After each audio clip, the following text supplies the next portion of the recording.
की, भारत माता की, वंदे वंदे। आज बड़ा दुर्भाग्य है कि और आप और हम सब चल करके एक ऐसी घिनौनी जो घटना घटित हुई इस नीमका थाना क्षेत्र के अंदर, जो हम सबको अपमानित कर रही है, उद्वेलित कर रही है, हम सबको झकझोर रही है। जिस जगह, जिस क्षेत्र में यदि हमारी बहन बेटियां सुरक्षित नहीं हो, उनकी इज्जत के ऊपर गुंडे तत्वों के द्वारा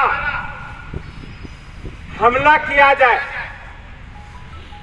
और ऐसी अराजकता कायम करके हम सबको भयभीत करने का काम करें, और ऐसे समय में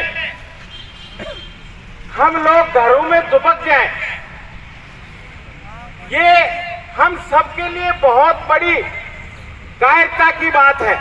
लेकिन मुझे इस बात की खुशी है, इस बात की प्रसन्नता है कि ऐसे अराजक तत्वों को मुंह तोड़ जवाब देने के लिए आप जैसे बहादुर भाई, आप जैसी बहादुर बहनें ऐसे अराजक तत्वों को मुंह तोड़ जवाब देने के लिए और ऐसे निरंकुश शासन व्यवस्था जिनका कोई अंकुश नहीं हो अपराधी तत्वों के ऊपर, वो केवल यदि कोई भोले भाले व्यक्ति से कोई छोटी मोटी गलती जीवन चलते हो जाती है तो वो पुलिस के भय से, दहशत से परेशान हो जाता है।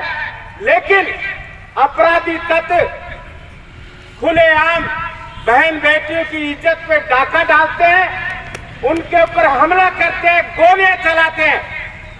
ऐसे शासन से हम सब लोगों का विश्वास उठ चुका है साथियों, और हमें इसका करारा जवाब देना पड़ेगा,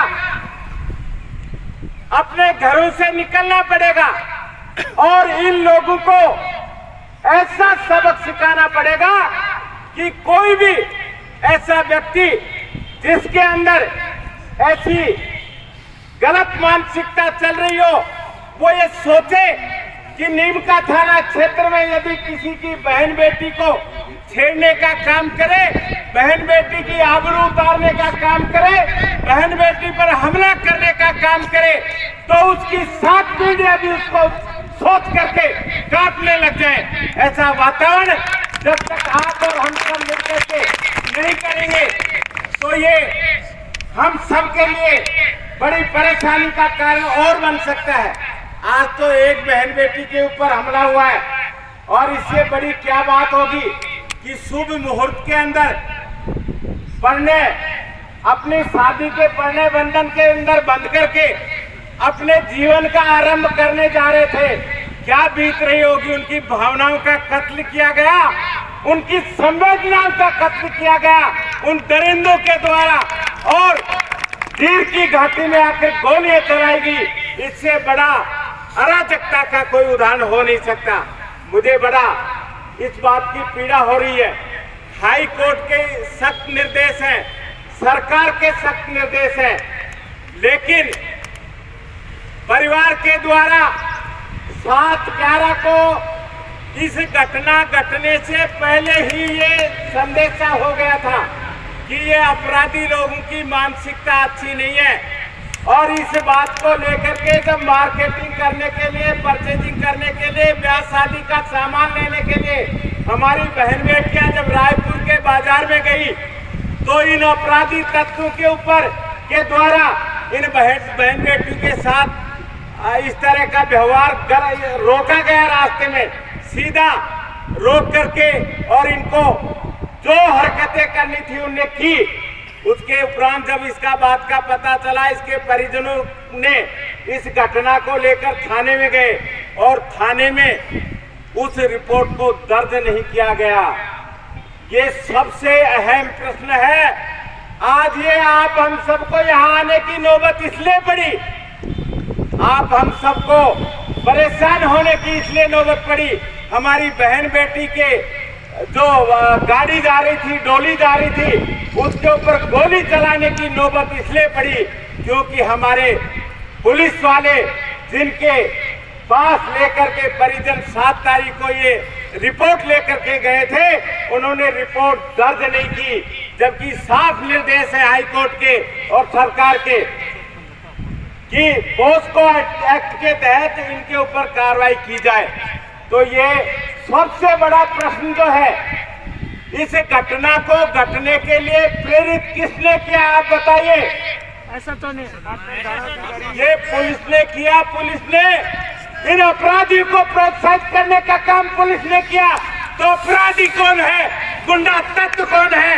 ये पुलिस है। और हमारा सबका आज यहाँ आए हैं वो सारे संकट लेकर के जाए, जब तक कि ऐसे जो लापरवाह पुलिसकर्मी हैं उनको सस्पेंड नहीं किया जाए और उनको यहाँ से सस्पेंड करके उनको उचित कार्रवाई नहीं की जाए दोषी पुलिस अधिकारियों को, तब तक हमारा आंदोलन पीछे हटने वाला नहीं है साथियों। ये हम आप सारे के सारे यदि मेरी बात से सहमत हो तो ऊपर हाथ खड़े करके समर्थन कीजिए साथियों। बहुत बहुत आभार आपका। हमारा पहला कड़ा जो कदम है वो यही है कि ऐसी पुलिस दोबारा की भी, ये पाटन थाने का इतिहास मेरे को पता है। ये पाटन थाना केवल अपने आकाओं के इशारे के ऊपर नाचते हैं और आकाओं के इशारे के ऊपर नाच करके निर्दोष लोगों को थाने में ले जा करके 3rd डिग्री टॉर्चर करने का काम यही पाटन थाना, वो काले दिन आप सबको पता है। और उस काले दिन के कारण से आपको पता है कि 2 पुलिसकर्मी तो जेल जा चुके हैं, एक एडिशनल एसपी उसके अंदर गिरफ्तारी की लाइन में है और एक एसएचओ गिरफ्तारी की लाइन में है। आज तो आप इतने हो साथियों, मुझे न्याय मिलने में कोई संशय नजर नहीं आ रहा। उस दिन तो श्याम राम अकेला था और मैंने तय कर लिया था कि जब तक ये जो दोषी पुलिस अधिकारी हैं, इन्होंने जैसे मेरे को निर्दोष को जेल में पहुंचाया, पाटन थाने के अंदर 3rd डिग्री टॉर्चर किया गया, वो दर्द सहन करके भी मैं खड़ा रहा। और यही कारण है कि आज आपके बीच में सबसे पहले अन्याय के विरुद्ध अपनी बात रखने के लिए मैं तैयार हूं।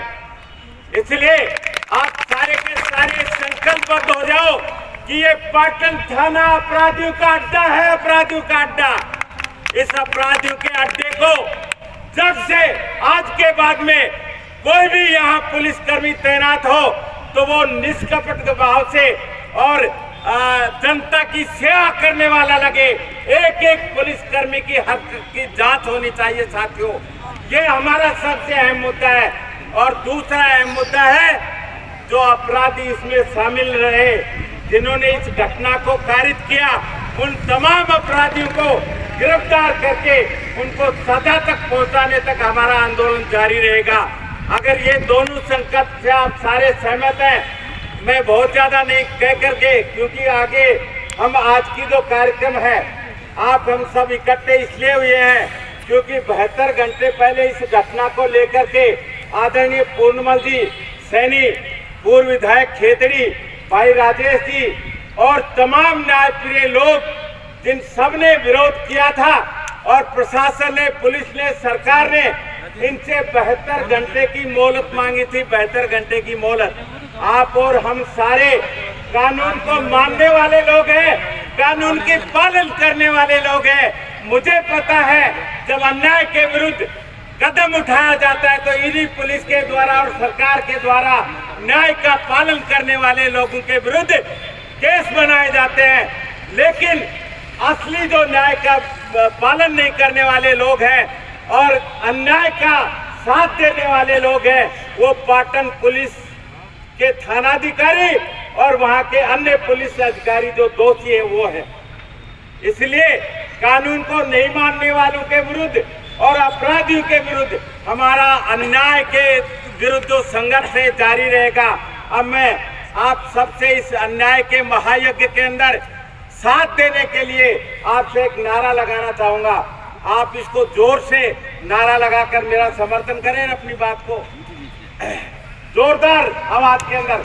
आपकी आवाज यहाँ का निरंकुश एसडीएम, कुछ दिन पहले एक भाई बिजली से उसको प्राण गंवाने पड़े थे। हम और राजेश भाई आंदोलन कर रहे थे और वो भीगी बिल्ली बनकर भगने वाला यहाँ का एसडीएम उस तक आवाज पहुंच जाए कि राजस्थान के नीमका थाना के शेर दहाड़ते हुए आ रहे हैं, वो भीगी बिल्ली बनके या तो अंदर बैठ जाए या नीमका थाना छोड़ के भग जाए। ऐसी आवाज आपकी आनी चाहिए। क्यों? क्योंकि वो गीदड़ धमकी देने में बड़ा माहिर है। आपको भी गीदड़ धमकी देगा, कई तरह की गीदड़ धमकी देगा। आपको डरना नहीं है किसी भी हालत में। तो ऐसे दिन तक आवाज पहुंचे, मैं बोलूंगा निकलो बाहर मकानों से, निकलो बाहर मकानों से, निकलो बाहर मकानों से।